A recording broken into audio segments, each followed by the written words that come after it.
Welcome to the deep dive. Today we're jacking into what is really the source code for an entire genre, William Gibson's 1984 novel, The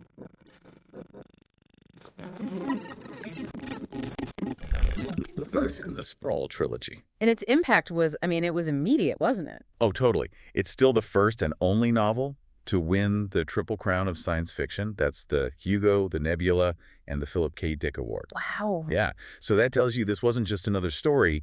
It was a fundamental shift in what sci-fi could even be. Okay, so the story itself, it just drops you right in the middle of this future dystopia. We're following a guy named Case. He's a console cowboy, basically a top-tier computer hacker who got caught and banned from cyberspace. He's totally washed up. And he gets pulled back in for one last job, right? And he has a team. He does. And his partner is Molly, who is such an iconic character. A razor girl, an augmented mercenary with, like, blades under her fingernails. Right, and they're hired by this entity, an AI named Wintermute, to pull off this impossible heist. Exactly.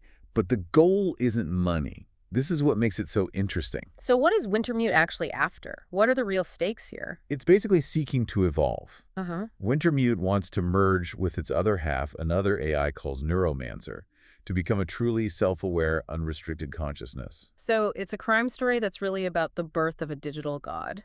That's a great way to put it. I noticed so much of the vocabulary we use today is in here. Was Gibson just inventing all of this from scratch? Well, he was expanding on ideas from an earlier short story, Burning Chrome, but Yeah. he basically wrote the dictionary for the genre. Yeah. You have to know three key terms. Okay. First, cyberspace. He defined it as this digital reality that people can navigate. The book calls it the Matrix. Which everyone knows now. And how do they get in? That's jacking in. It's the direct biomechanical link to the computer. And then there's ICE. The security systems. Exactly. Intrusion countermeasure electronics. It's the stuff the hackers, the cowboys have to blast their way through. What's so wild, though, is how he layered all that future tech on top of a very old school kind of plot. It feels like a detective story. It's completely a hard-boiled noir at its core. Case is that broken down on his luck protagonist. You could almost swap him out for Raymond Chandler's Philip Marlowe. It's a pulp novel structure. And the prose itself feels like that. It's so fast, so fragmented. Critics always bring up William S. Burroughs, like Naked Lunch. Yes, that hallucinatory style. Plus, the dialogue has this late 60s biker slang feel to it. It's a very strange and chaotic mix. There's also a visual influence, right? Something it shares with Blade Runner. A huge one. Both Gibson and Ridley Scott were heavily influenced by the look of a 1970s French magazine, Metal Hurlant. That's where that proto-cyberpunk aesthetic really comes from.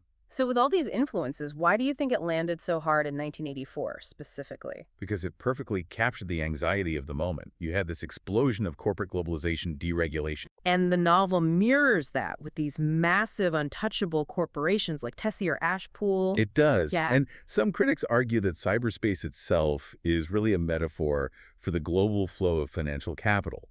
It's invisible, it's addictive, it's ruthless. It's Wall Street made manifest. It's kind of the workaholism of Silicon Valley before we even had a name for it. Pretty much. Yeah. And that leads to its incredible real-world impact. Yeah. The language he invented became prophetic. I love that story about John Perry Barlow, co-founder of the Electronic Frontier Foundation, how he was the one who actually introduced the word cyberspace to the U.S. intelligence community. In 1992. Yeah.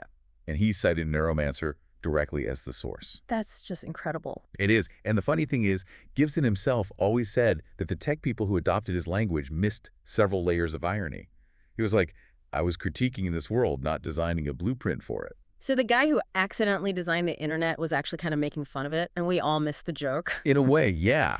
Which makes the whole history of trying to adapt this book even more complicated. Right, because for decades it's been called unfilmable. So many big names have tried and failed. It's been stuck in development hell forever. Which brings us to today. Apple has greenlit a 10-episode series. It's in production now. So here's something for you to think about. After all these years of inspiring our technology and our culture, can this novel that defined the future finally be adapted successfully? Or, now that we live in the world it predicted, will a modern adaptation miss that deep critique and all that irony that Gibson intended from the start?